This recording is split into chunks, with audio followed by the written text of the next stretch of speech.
Assalamualaikum warahmatullahi wabarakatuh. Perkenalkan, nama saya Sri Wahyuni. Saat ini saya sedang menempuh studi di Sekolah Tinggi Ilmu Tarbiyah Ihsanul Fikri Pabilan Mungkit.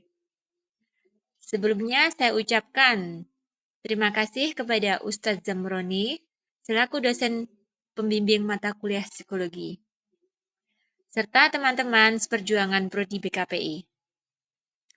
Alhamdulillahirrabbilalamin, segala puji syukur kehadirat Allah Subhanahu wa Ta'ala yang selalu melimpahkan kebaikannya kepada kita semua. Amin. Pada kesempatan kali ini, saya akan menjelaskan tentang pengantar psikologi yang mencakup definisi, sejarah psikologi, cabang-cabang psikologi, tujuan dan ruang lingkup psikologi, serta relevansi psikologi dalam pendidikan konseling. Baik, kita akan membahas apa itu psikologi. Apa itu psikologi?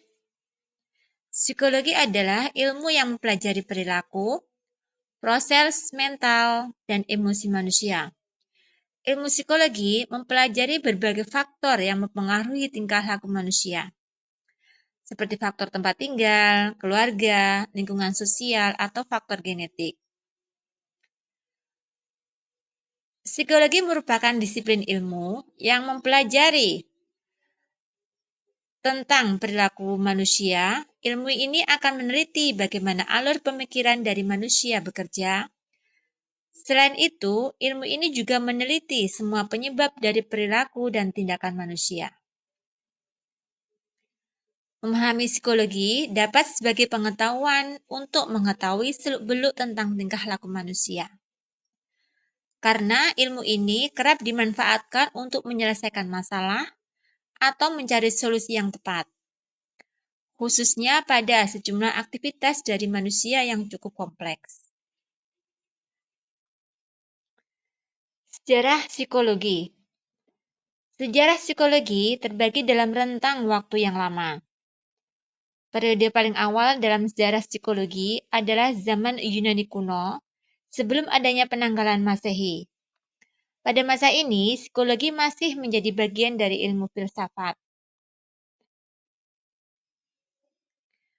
Pada zaman Yunani kuno, psikologi menjadi bagian dari ilmu filsafat, dan para ahli psikologi adalah filsuf.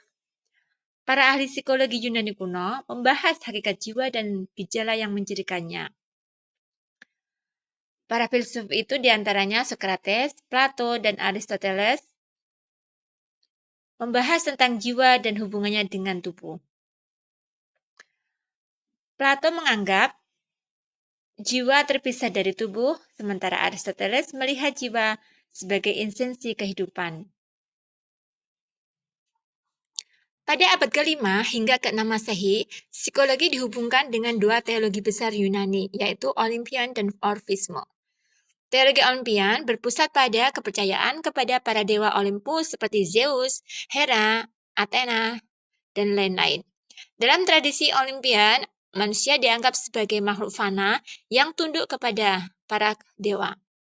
Jiwa manusia lebih ditekankan pada aspek kehidupan di dunia ini, dengan sedikit perhatian pada keberadaan jiwa setelah kematian. Dalam pandangan ini, jiwa dianggap sebagai elemen vital yang membuat seseorang hidup tetapi kurang memiliki sifat keabadian. Kemudian dalam teologi Orfisme adalah tradisi mistik dan esoteris yang konon didasarkan pada ajaran Orpheus, seorang penyair legendaris Yunani. Dalam Orfisme, jiwa dipandang sebagai elemen ilahi dan abadi yang terperangkap dalam tubuh fisik. Hidup manusia dianggap sebagai siklus kelahiran kembali atau reinkarnasi, yang bertujuan untuk membersihkan jiwa dari dosa dan mencapai pembebasan spiritual atau kataris. Pandangan ini memiliki pengaruh dalam terhadap perkembangan konsep dualisme jiwa tubuh yang kemudian diadopsi dalam filsafat Plato. Kemudian, pada abad pertengahan, filsuf muslim seperti Al-Kindi mengkaji psikologi dalam karya-karyanya. Filsuf Al-Kindi memiliki kontribusi besar dalam kajian psikologi, meskipun istilah psikologi dalam pengertian modern belum digunakan pada masanya.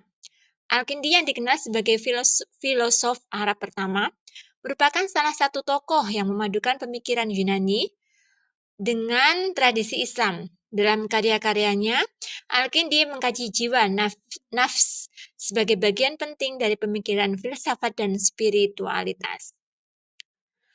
Dalam karyanya yang berjudul Risalah fi Daf al-Azan atau Risalah tentang pengusiran kesedihan, Al-Kindi menawarkan pendekatan psikologis untuk mengatasi kesedihan dan penderitaan.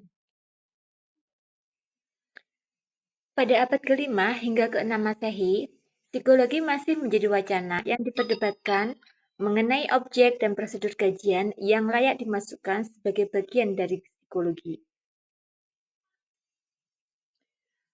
Akhir abad ke-19, Wilhelm Wundt mendirikan laboratorium psikologi pertama di Leipzig, Jerman, sehingga psikologi menjadi disiplin ilmiah yang terpisah dari filsafat. Wundt, seorang psikolog, mendirikan laboratorium psikologi pertama di Leipzig pada tahun 1879. Pendirian laboratorium ini menandai awal psikologi sebagai ilmu yang berdiri sendiri dan terpisah dari filsafat. Sebelum tahun 1879, psikologi masih menjadi bagian dari ilmu filsafat dan fisiologi. Hal ini karena para ilmuwan di bidang filsafat dan fisiologi tertarik dengan gejala-gejala kejiwaan. Wundt merupakan pelopor psikologi yang memperkenalkan metode introspeksi.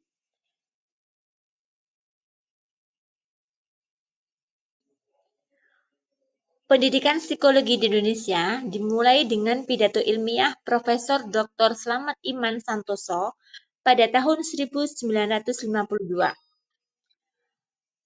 Profesor Dr. Slamet Iman Santoso dikenal sebagai Bapak Psikologi Indonesia. Ia juga ahli penyakit syaraf dan jiwa. Setelah pidatonya pada tanggal 3 Maret 1953, diselenggarakan kursus asisten psikologi di Kementerian Pendidikan, Pengajaran dan Kebudayaan, Kementerian PP dan K. Kursus ini diketahui oleh Profesor Dr. Slamet Iman Santoso. Sekarang kita ke beberapa cabang psikologi. Yang pertama adalah psikologi klinis, yaitu mempelajari gangguan mental dan memberikan dukungan kesehatan mental. Psikologi klinis itu berfokus kepada mempelajari diagnosis, pengobatan, dan pencegahan gangguan mental dan emosi. Kemudian yang kedua yaitu psikologi sosial, yaitu mempelajari interaksi sosial dan dinamika kelompok. Psikologi sosial berfokus yaitu mempelajari bagaimana orang berinteraksi dengan orang lain dan bagaimana lingkungan sosial mempengaruhi perilaku orang tersebut. Selanjutnya yaitu psikologi kognitif. Mempelajari proses mental seperti pemikiran, ingatan, dan pengambilan keputusan. Psikologi kognitif itu berfokus pada mempelajari proses mental seperti persepsi, perhatian, memori, bahasa, dan pemecahan masalah. Selanjutnya, yaitu psikologi perkembangan. Psikologi perkembangan mempelajari perubahan perilaku dan mental sepanjang rentang kehidupan manusia. Dan psikologi industri dan organisasi.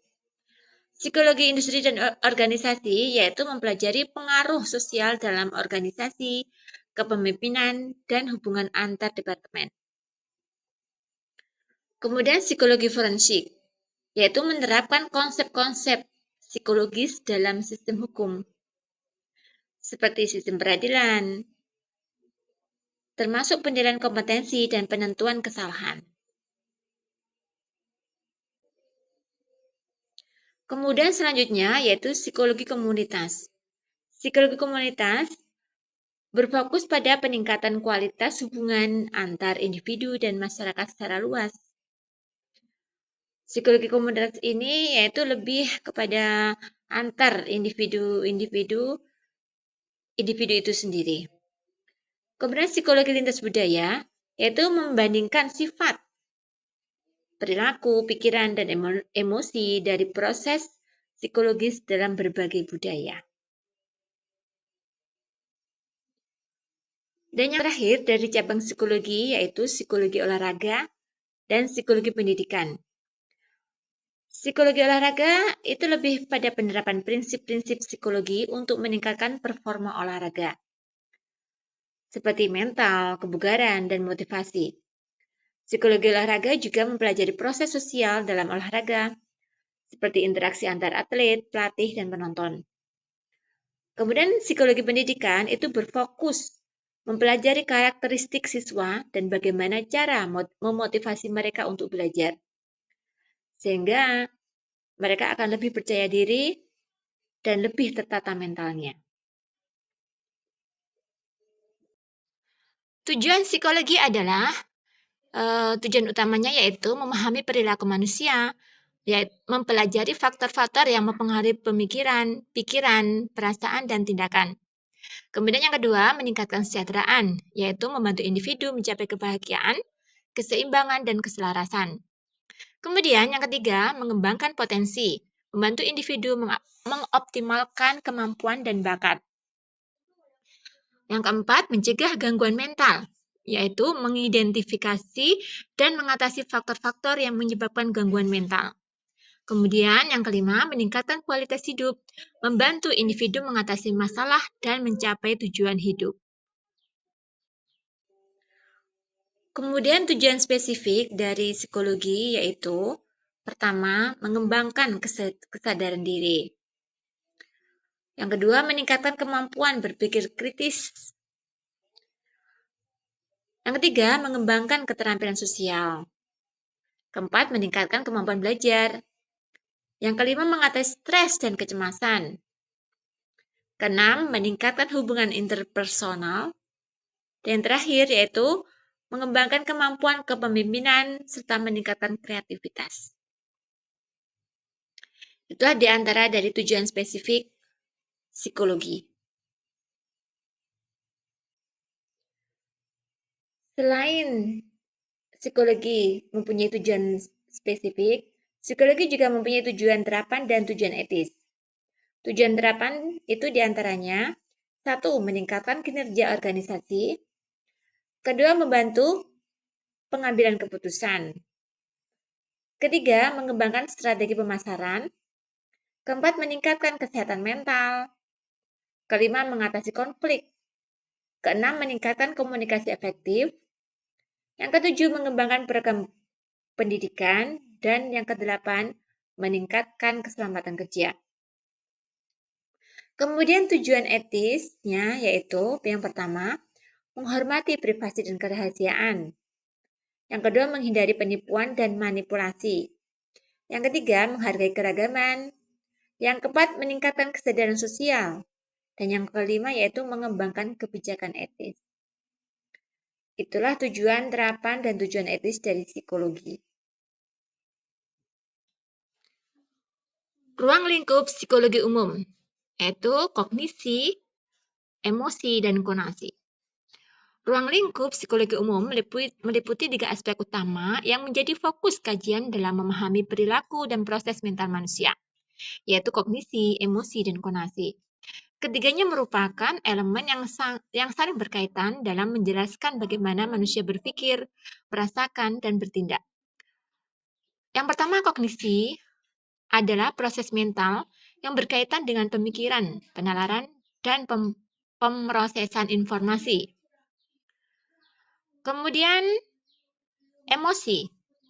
Emosi merujuk pada perasaan atau reaksi afektif yang dialami seseorang dalam menanggapi situasi atau rangsangan tertentu. Emosi penting dalam membentuk pengalaman manusia dan bagaimana mereka berinteraksi dengan lingkungan. Kemudian konasi. Konasi berkaitan dengan dorongan untuk bertindak, yaitu bagaimana seseorang memotivasi dirinya sendiri untuk mencapai tujuan atau memenuhi kebutuhan. Konasi sering dianggap sebagai aspek yang menggerakkan kognisi dan emosi menuju tindakan nyata. Psikologi memiliki peran yang relevan dalam pendidikan dan konseling karena dapat membantu dalam berbagai hal seperti optimalisasi proses belajar dan pengajaran. Psikologi belajar mempelajari bagaimana siswa memperoleh pengetahuan, keterampilan, dan sikap melalui interaksi dengan lingkungan belajar. Kemudian, membantu pendidik mengantisipasi gangguan belajar. Psikologi perkembangan dapat membantu pendidik mengetahui taraf kemampuan dan kesulitan yang dihadapi peserta didik. Yang ketiga, membantu konselor dalam penerapan kegiatan bimbingan.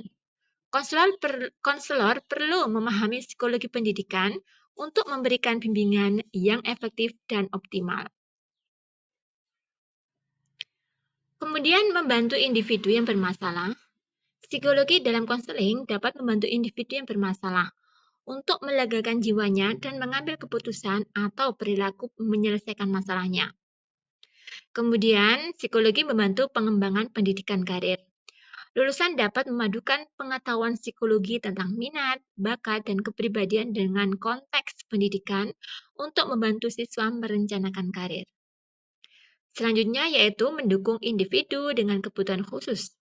Lulusan dapat menggabungkan pemahaman tentang kebutuhan psikologis dengan pendekatan pendidikan inklusif. Nah, relevansi psikologi dalam pendidikan dan konseling yaitu mengoptimalkan proses belajar mengajar, mengantisipasi gangguan belajar, membantu konselor dalam penerapan kegiatan bimbingan, serta pengembangan karir.